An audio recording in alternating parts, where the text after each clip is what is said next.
Bismillah, Assalamualaikum warahmatullahi wabarakatuh. Alhamdulillah, segala puji bagi Allah Subhanahu wa Ta'ala yang mana dengan limpahan rahmat serta karunia pada hari ini kita bisa melaksanakan kembali kegiatan belajar mengajar ya, atau proses kegiatan pembelajaran untuk mata pelajaran bahasa Indonesia. Apa kabar anak kelas 8B? Semoga semuanya dalam keadaan sehat walafiat dan selalu dalam lindungan Allah Subhanahu wa Ta'ala. Amin. Baik, kita lanjutkan materi kita, anak-anak sekalian. Coba dibuka halaman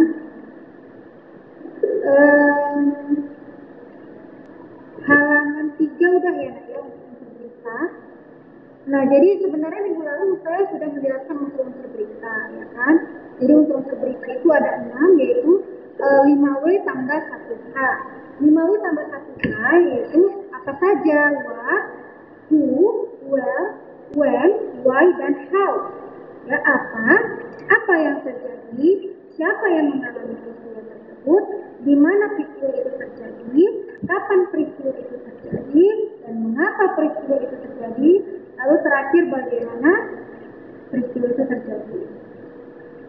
Atau kalau di bahasa Indonesia kita kenal dengan singkatan adik timba. Adik timba artinya apa, di mana, kapan, siapa, mengapa, dan bagaimana. Nah, coba semuanya buka halaman 4 di bukunya masing-masing ya. Sudah dapat buku masing-masing ya anak ustazah.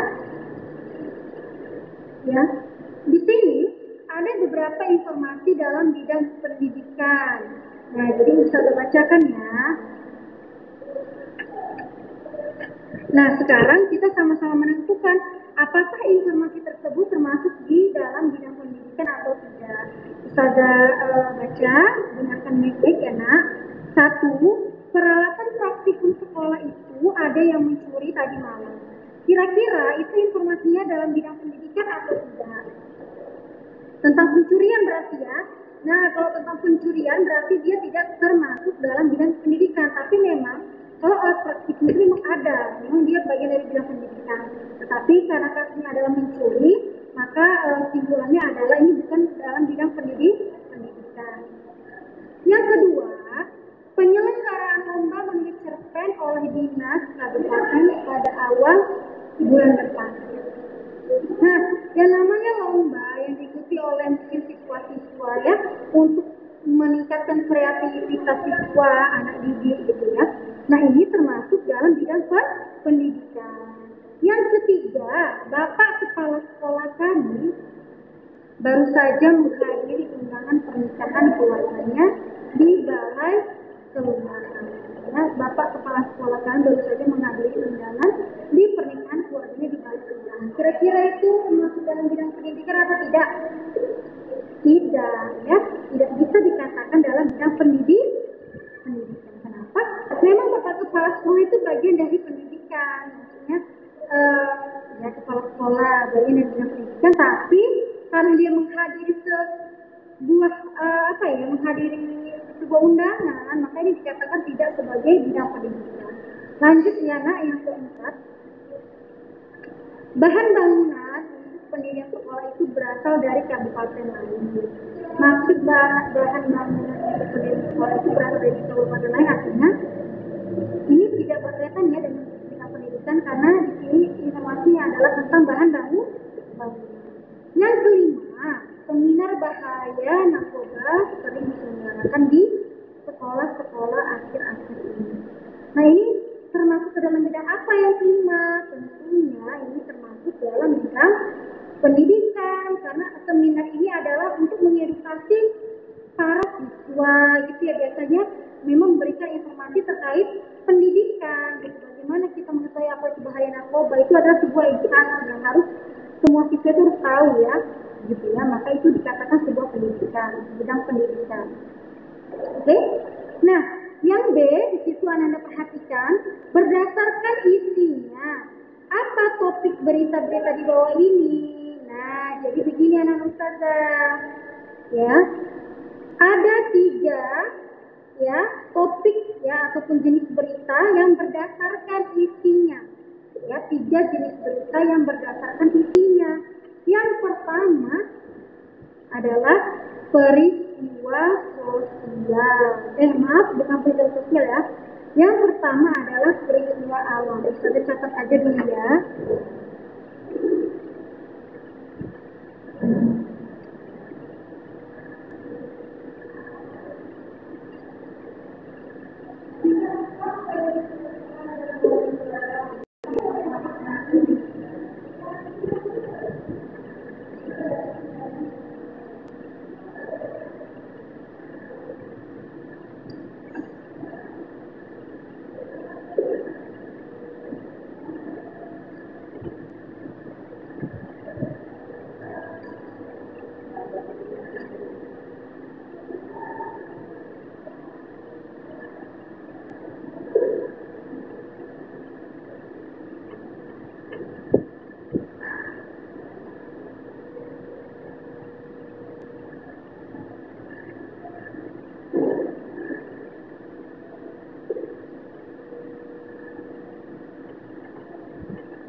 Jenis berita pada yang adalah peristiwa alam.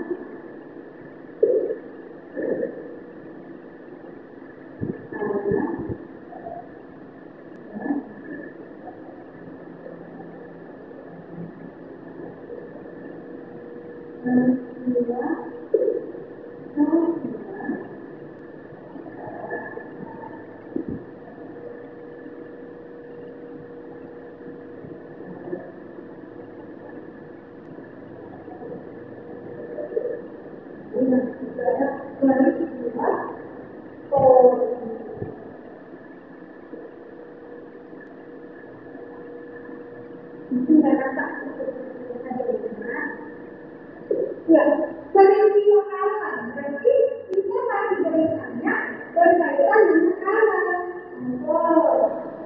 Telah terjadi banjir di daerah Bangka Ekonomi di daerah apa? Berarti itu termasuk peristiwa alam. Yang kedua ada peristiwa sosial. Nah, sosialnya berkaitan dengan manusia. Jadi kita ada menjadi sosial yang bermain ya. Kita ada sosial yang pasti berhubungan dengan orang lain dan membutuhkan orang lain. Peristiwa sosial, contoh bisa kita menghadiri acara kenakalan, atau kita misalnya apa ya? Misalnya kita mengikuti suatu lomba itu termasuk peristiwa sosial karena pasti di lomba tersebut kita akan menemukan banyak orang berinteraksi ya. Lalu yang ketiga adalah masuk dari peristiwa ini adalah informasi berita yang berkaitan dengan segala hal tentang peristiwa ya. Lalu yang dimana pemilu misalnya apa sebenarnya ini berkaitan dengan politik. Nah sekarang mari kita sama-sama lihat buku masing-masing di halaman kelima. Sama-sama kita tentukan ya jenis-jenisnya ya.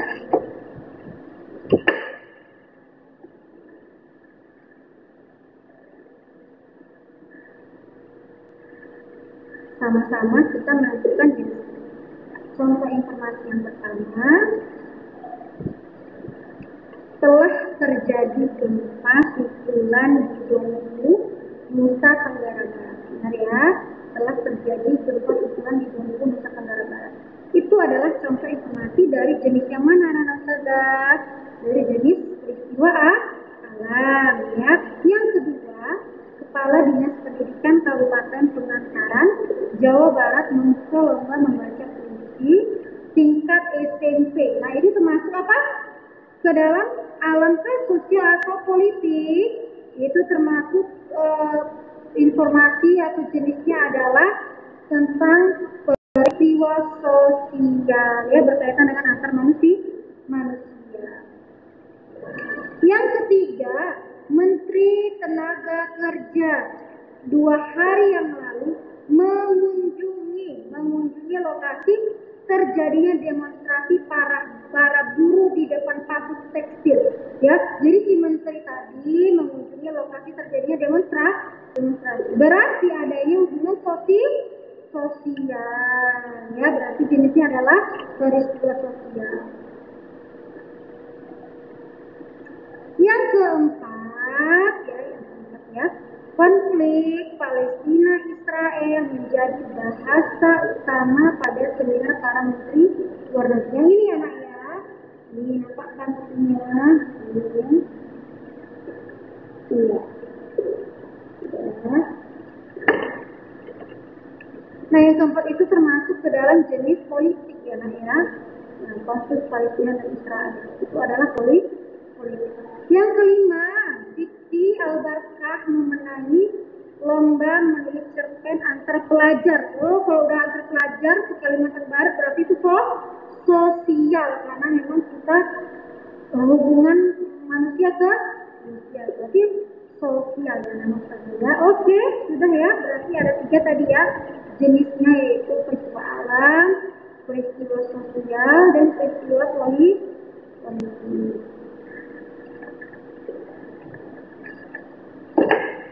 Nah, coba perhatikan di halaman 6. Di sini, bukan di sini ya. Pada halaman 6, kalian lihat di situ ada ringkasan berita. Perhatikan kembali cuplikan teks berita berikut. Bisa dibaca ya nak ya. Pelabuhan Merak dipadati oleh truk pengangkut barang non sembako pada 10 hari menjelang Lebaran Sabtu tanggal 15/12. Kondisi tersebut disebabkan adanya larangan melintas bagi truk non sembako pada tanggal 21 sampai 22. Ya, itu adalah ringkasan berita dari berita yang kita baca minggu lalu. Masih ingat kan? Berita yang nomor 2, berita yang ada di halaman kedua, ya, yang mana berita tersebut terdiri dari 3 paragraf, maka diringkas hanya menjadi 1 paragraf saja. Nah, jadi sekarang materi kita adalah bagaimana cara meringkas teks berita. Ya, nah, coba ya. Bagaimana cara meringkas teks berita? Nah, sekarang dengarkan penjelasan saya. Jadi, untuk meringkas teks berita itu ada di halaman 7 penjelasannya. Lihat, ada garis warna-warni, ada warna pink, ada warna orange, dan ada warna hijau. Kita lihat di bagian warna pink, di situ kita disuruh mendengarkan dan membaca berita terlebih dahulu. Iya, benar ya. Jadi, sebelum kita meringkas berita, maka kita harus mendengarkan dahulu, maupun kita harus membaca berita terlebih dahulu ya. Mana mungkin lah kita meringkas tapi nggak ada berita, itu hoax namanya ya, nggak boleh ya. Yang kedua di warna orange itu ya nak ya, bukan jeruk ya, maksudnya warna orange. Di situ kita diperintahkan untuk mencatat setelah mendengarkan ataupun membaca berita, maka kita disuruh mencatat pokok-pokok. Apa pokok-pokok berita, Nana Ustazah? Ya, pokok-pokok berita itu terdiri dari diksi atau 5 tambah 1H. Ya, jadi pokok-pokok ini adalah jawaban dari unsur 5 tambah 1H. Apa yang terjadi? Siapa yang mengalami? Di mana itu terjadi? Dekat? Kapan itu terjadi? Mengapa itu terjadi? Oke, setelah kita mengetahui, kita mencatat pokok-pokoknya, lanjut kita akhirnya ya kita membuat ringkasan atau menyampaikan kembali secara lengkap dan ringkas. Maka selesailah ringkasan kita. Nah, cara mencari unsur-unsurnya adalah seperti di tabel ini. Tahu ya, halaman berapa ini? Halaman 3. Di halaman ketiga, lihat ya. 4. Ya. Seperti ini ya, di halaman 3. Begitu ya, mencari unsur-unsurnya. Lalu setelah mencari unsur-unsurnya, baru kita membuat ringkasan. Ringkasannya kita ambil dari jawaban unsur-unsur tersebut. Yang 5W tambah 1H, jawabannya itu dibuat ringkasan seperti ini. Ringkasannya, ya Allah, gimana ini kameranya? Ya, ringkasannya ini ya. Dan saja ya, maklum ya, jadinya di nggak bisa ya. Oke. Ya, ringkasannya di halaman 6. Jadi itu ringkasan ya berdasarkan unsur-unsur yang sudah ada di tabel. Mari kita buktikan sama-sama. Apakah ringkasan tersebut merupakan jawaban dari unsur-unsur 5W tambah 1H? Ya, mari kita simak baik-baik ya nanti saja ya. Ya. Nah, coba perhatikan ya, dengarkan ya. Jadi sebenarnya ringkasan yang nanti kita buat, ringkasan berita yang tadi Ustazah baca itu merupakan jawaban dari unsur 5W tambah 1H. Baik. Mulai yang kedua. Ya, sebelumnya Ustazah ingatkan bahwa Ustazah sudah mengirimkan ke grup kelas voice note ya, voice note yang isinya itu berupa informasi berita. Jadi itu nanti untuk tugas kalian ya, untuk tugas kalian mencari unsur-unsur dan setelah mencari unsur-unsurnya baru kalian ringkas berita tersebut berdasarkan unsur-unsurnya.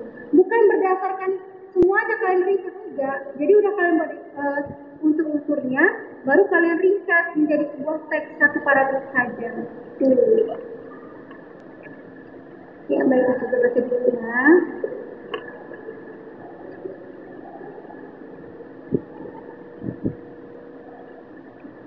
Pelabuhan Merak dipadati oleh truk-truk pengangkut barang non-sembako. Nah, sampai di situ dulu. Pelabuhan Merak dipadati oleh truk-truk pengangkut barang sembako. Oke. Ya, di situ kita perhatikan bersama bahwa ada beberapa unsur pada teks tersebut, pada kalimat yang kita bacakan. Ya, ada jawaban dari unsur, ya, 5W tambah 1H. Ada beberapa unsur. Yang pertama, di situ ada jawaban dari unsur apa? Coba kita lihat ya. Apa yang terjadi? Ada nggak jawaban di situ? Ada, yaitu yang terjadi adalah Pelabuhan Merak dipadati oleh truk-truk pengangkut barang non-sembako. Itulah yang terjadi ya.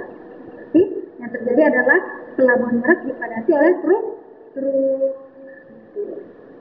Yang kedua, ada unsur di mana? Ada nggak?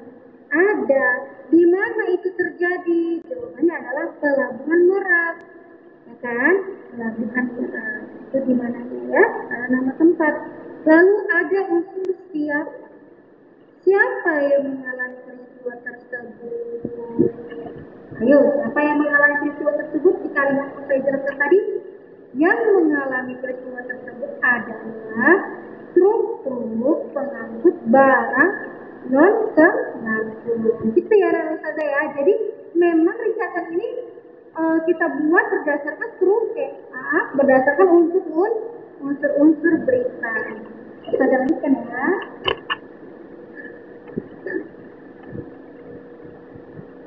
Ya. Pada 10 hari menjelang Lebaran, Sabtu tanggal 15 bulan. Oke. Coba pada 10 hari menjelang Lebaran, Sabtu tanggal 15 bulan. Nah, di situ merupakan unsur apa yang sudah baca tadi, nah, yaitu unsur kapan. Kapan itu terjadi? Maka kita menjawabnya apa? Dengan keterangan waktu, ya kan? Nah, itu sudah jelas. Pada 10 hari menjelang Lebaran, hari Sabtu tanggal 15 bulan Sebelas. Lanjut ya. Kondisi tersebut disebabkan adanya larangan melintas bagi truk non sembako pada tanggal 21 sampai 25 November. Jelas?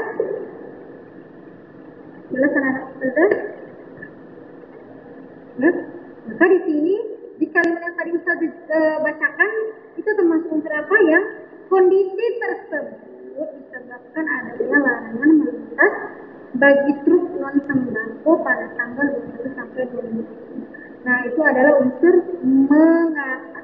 Jadi mengapa peristiwa itu terjadi? Karena adanya larangan melintas bagi truk non sembako. Gampang ya anak-anak Ustazah ternyata dalam meringkas suatu berita. Nah, jadi takut Ustazah lupa, nanti kalian silakan mengerjakan ya. Tujuan ini sebenarnya untuk mengetes ya seberapa besar atau seberapa paham kalian untuk materi berita ini. Jadi saya sudah kirimkan voice note ya di grup kelas. Nah, kalian lihat itu isinya berupa informasi berita. Kalian dengar aja berita itu ya. Kalian dengar, kalian simak, lalu kalian buatlah kayak gini anak Ustazah ya. Kalian buat dulu tabelnya 5W tambah 1A yang ada di halaman ke-3. Setelah dibuat tabelnya, lalu anak Ustazah langsung membuat ringkasan. Buat ringkasannya seperti halaman 6. Ringkasannya dulu pendek-pendek aja anak Ustazah, nggak usah panjang-panjang. Karena kalau panjang-panjang bukan ringkasan namanya, tapi mencatat ya. Nah, sekarang ini kita akan melatih diri untuk meringkas dengan tepat dan benar. Ya. Jadi meringkas itu nggak panjang-panjang. Yang penting-penting aja, pokok-pokoknya. Intinya ringkasannya nanti ya kita dapatkan dari tabel yang unsur-unsur itu. Dari jawaban 5W tambah 1. Paham ya Ustazah ya? Paham ya Ustazah ya?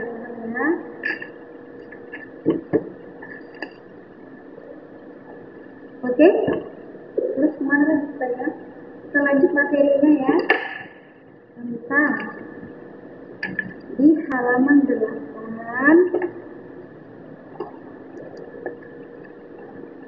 Halaman 8. Coba perhatikan di halaman 8, buka bukunya di halaman 8 ya.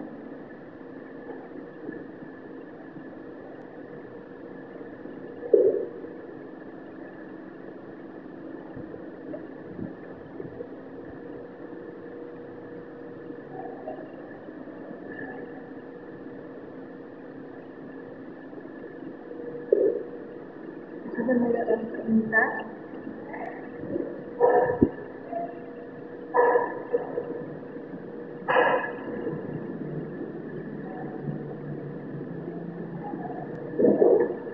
Di halaman 8, coba perhatikan di sini kita akan menyimpulkan. Tadi kan meringkas ya nak ya. Sekarang kita akan menyimpulkan isi berita atau penyimpulan isi berita. Perhatikan pernyataan-pernyataan berikut. Kita pakai buku aja, bahan ajarnya. Karena kalau usai itu papan tulis ya, itu gak akan nampak nih kayaknya. Tidak akan nampak ya, kecuali tadi pakai zoom. Ya nak ya. Oke, silakan ya dibuka bukunya masing-masingnya di halaman 8. Perhatikan pernyataan-pernyataan berikut. A. Berita tersebut menyampaikan informasi tentang padatnya pelabuhan Merak oleh truk-truk pengangkut barang non-sembako pada 10 hari menjelang Lebaran. B. Berita tersebut menginformasikan pengenalan pusat kebudayaan Amerika Serikat di Indonesia oleh Kedutaan Besar Amerika Serikat.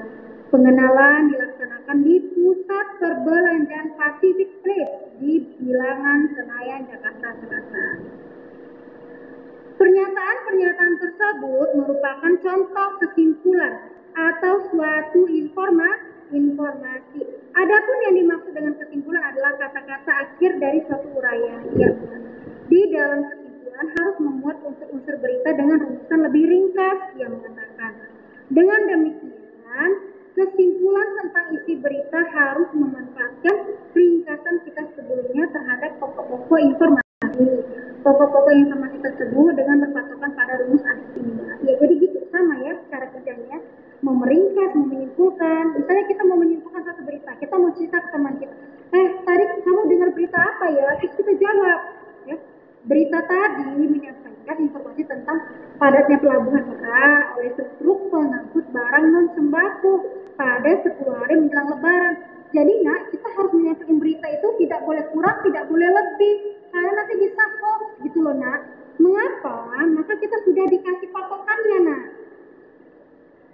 Kita harus menyimpulkan berita itu sesuai dengan unsurnya. Harus ada beberapa unsur yang memang kalian buat di situ.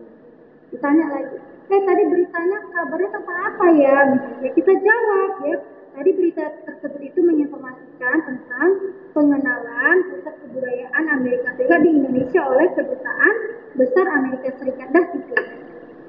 Di situ sudah ada ya, ada simbahnya ya, beberapa unsurnya sudah ada melekat di informasi tersebut. Nah, maka dari itu sekarang ini kita sudah bebas dalam menggunakan media sosial. Di mana-mana kita lihat mudah kita dalam mendengarkan bahkan membaca berita ya. Nah tapi terkadang sayangnya di zaman sekarang ini banyak orang yang menyalahgunakan media sosial itu atau komunikasi itu untuk menyebarkan berita bohong, berita hoax, tahu ya nak ya. Maka dari itu kalau kita buat berita itu tidak boleh ya, tidak sesuai yang terjadi di lapangan. Maka kita belajar 5W tambah 1H ini, unsurnya ini, ya supaya kita bisa menghindari berita hoax. Ya harus tahu kita, betul nggak ini terjadi? Kalau memang terjadi di mana? Betul nggak? Siapa memang yang mengalami? Lalu kapan itu terjadi? Kan gitu ya. Nah, jadi seperti itu. Jadi sama aja ya. Intinya kalau kita menyimpulkan berita ya harus sesuai dengan 5W tambah 1H.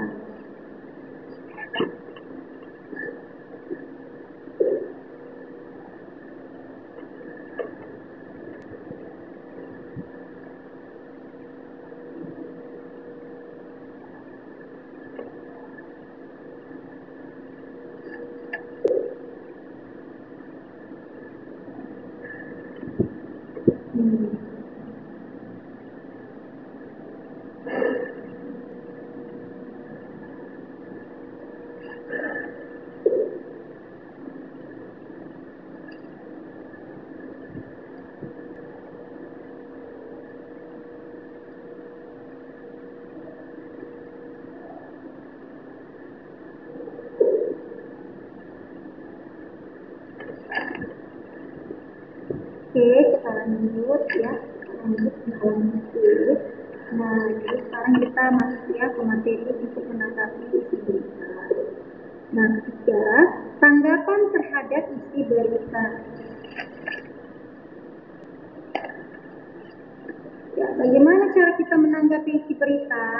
Perhatikanlah pernyataan-pernyataan di bawah ini. Lihat ya nak ya, di halaman 10 ini ya materinya ya. Bisa saya bacakan contoh tanggapan terhadap isi berita. Saya kira informasi yang disampaikan berita itu cukup akurat karena isinya tidak jauh berbeda dengan informasi-informasi yang disampaikan sumber berita lain.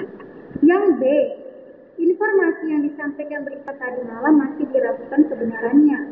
Setelah saya cross-check dengan berita dari sumber lainnya ada yang berbeda, terutama di dalam penyampaian informasi jumlah korban. Jumlah korban tidak sebanyak dengan yang diinformasikan dalam berita tersebut.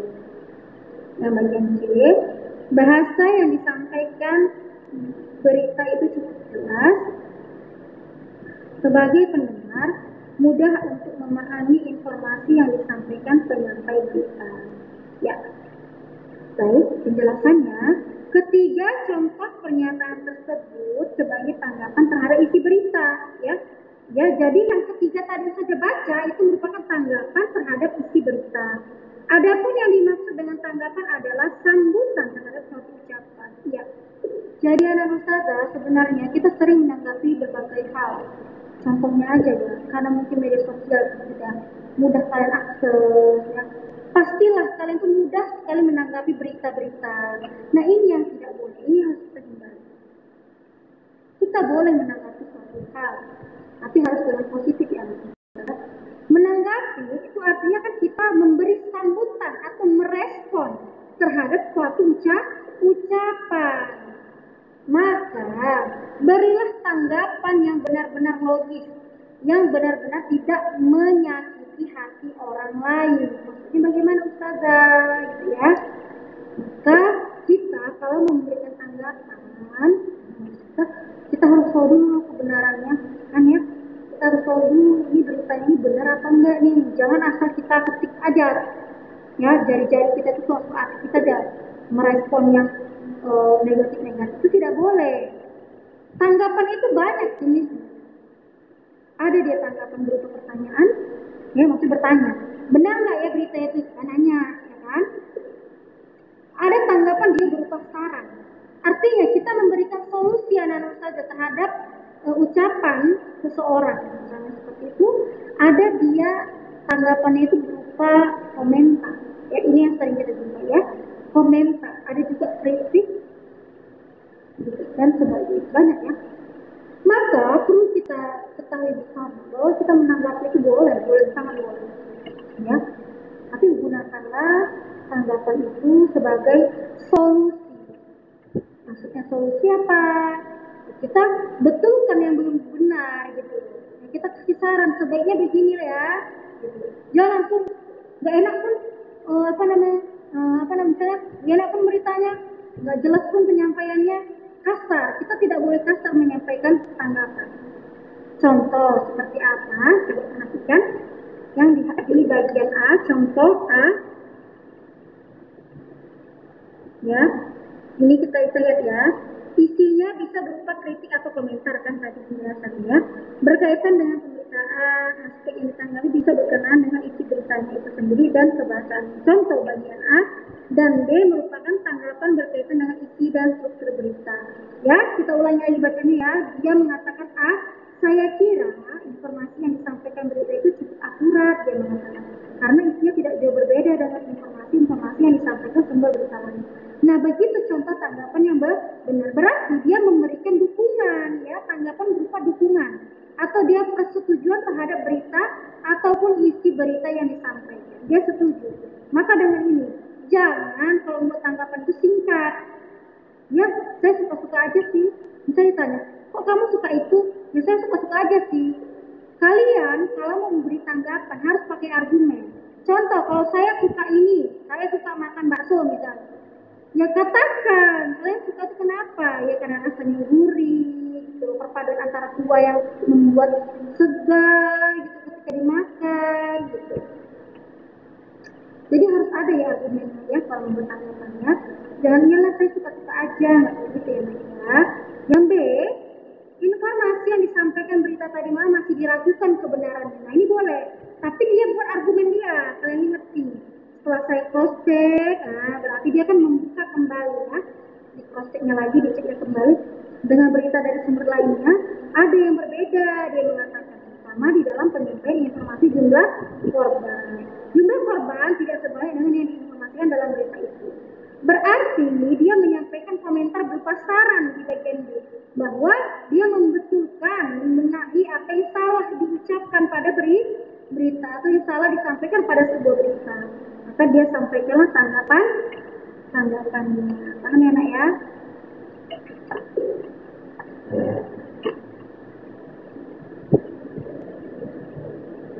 Yang ke bagian C kita bahas dulu bahasa. Nah di sini dia menilai atau menanggapi tentang aspek bahasanya.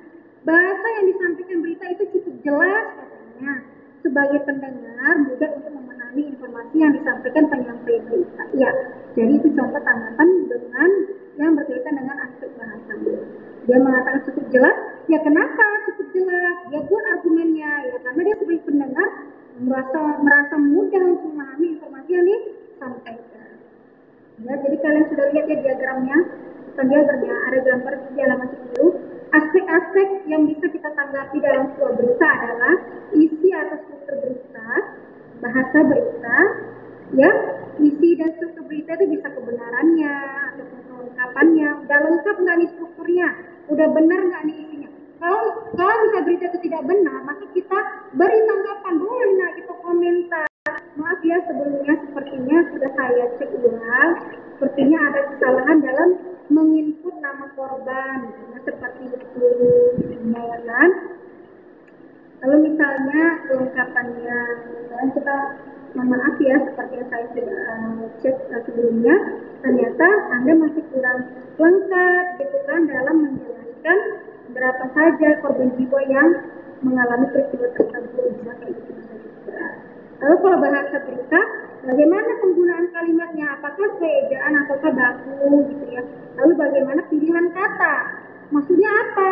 Pilihan kata yang digunakan itu apakah memunculkan banyak makna, multitafsir, atau memang pembaca itu atau pendengar itu paham gitu setelah mendengarkan berita tersebut. Jadi memang kita harus menghindari bahasa-bahasa yang tidak mudah dipahami ya oleh si pendengar, karena kan gini, kita harus pandai memilih kata, bagaimana kata tersebut tidak menimbulkan multitafsir atau apa ya, banyaknya makna gitu yang dipahami oleh pembaca.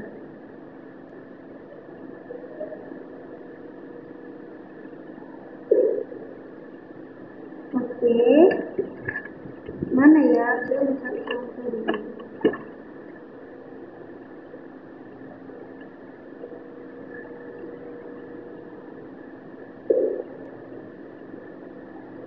Ya, coba perhatikan halaman 11. Kita mau cari tanggapan yang benar-benar ya. Tanggapan yang sesuai dengan kesopanan, kesantunan, ya kan? Cara penyampaiannya itu tepat. Ini berkaitan dengan isi suatu pemberitaan di halaman 11. Bubuhkanlah dengan tanda centang. 1. Informasi yang disampaikan berita itu berbelit-belit. Banyak pengulangan kata yang menyebabkan pendengar bingung. Ya, ini termasuk ke dalam isi suatu berita. Ya, nanti saja. Bukan isi berita ini, kalau informasi yang disampaikan berbelit-belit, bukan isinya, tapi bahasanya, karena membuat pendengar bingung. Berarti ini tidak termasuk ya. Nah, termasuk itu ya. Yang kedua, isi pemberitaan itu sudah diberitakan oleh stasiun televisi lainnya. Jadi, isi berita yang sudah ada yang baru dan naik, saya simak lagi. Nah, ini contoh tanggapan yang nggak boleh kita buat. Nomor 2, ya itu terlalu barbar itu maksudnya namanya. Maksudnya terlalu apa ya? Tanggapannya itu terlalu kasar ya, misalnya. Nah, misalnya terlalu kasar dan memang tidak harus kita hindari ya seperti itu ya. Yang ketiga, berita itu hanya menginformasikan peristiwa negatif seolah-olah dunia horor dan menakutkan. Apa tidak ada informasi lain yang membuat dunia menjadi lebih indah? Nah, ini boleh nak. Ini beritanya, maksudnya ini tanggapannya berupa pertanyaan, tapi juga dia menolak terhadap informasi berita tersebut. Dia memberikan masukan ya. Dia memberikan masukan. Ini boleh tanggapannya seperti ini. Berita itu hanya menginformasikan peristiwa negatif seolah-olah dunia horor dan menakutkan. Apa tidak ada informasi lain yang membuat dunia lebih indah? Tidak boleh. Jadi dia memberikan saran, juga pertanyaan. Nah, itu termasuk tanggapan. Dan itu termasuk menanggapi isi dari berita. Termasuk ya centang. Semoga centang sendiri aja ya. Yang keempat, saya kira berita itu tidak pantas disimak oleh kalangan anak-anak karena banyak ungkapan kasar dan vulgar. Nah, ini boleh. Ini berupa tanggapan penolakan ya, komentar ya, kritik.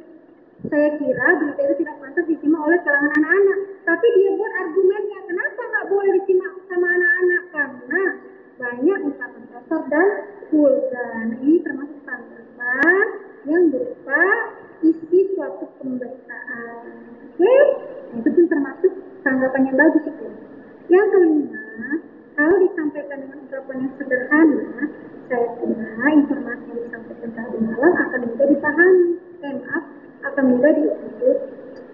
Akan mudah diikuti oleh setiap kalangan. tanggapan, hanya dipahami oleh kalangan intelektual. Ya, itu juga termasuk tanggapan. Mengapa saya katakan sebagai tanggapan? Karena di situ dia menyampaikan sarannya, ya kan, yang mana dia menginginkan bahwa kalau disampaikan dengan ungkapan yang sederhana, dia ingin menyampaikan, dia mengungkapkan bahwa dia ingin sebenarnya informasi disampaikan itu dengan ungkapan yang sederhana. Supaya apa? Akan mudah ditiru oleh setiap kalangan. Jadi tidak hanya dipahami oleh kalangan intelektual saja. Boleh, ini merupakan saran, tanggapan yang berisi saran, termasuk isi dari suatu pemberitaan. Ini pendapat saja, saya rasa cukup ya pembahasan kali ini. Jadi waktunya sudah selesai, alhamdulillah. Kemudian apa itu berlangsung pada hari ini dapat ditindak dengan baik ya ya. Kita tutup pembelajaran hari ini dengan doa kepada majelis. Silakan. Subhanallah wa bihamdihi asyhadu an la ilaha illa anta astaghfiruka wa atubu ilaik. Assalamualaikum warahmatullahi wabarakatuh.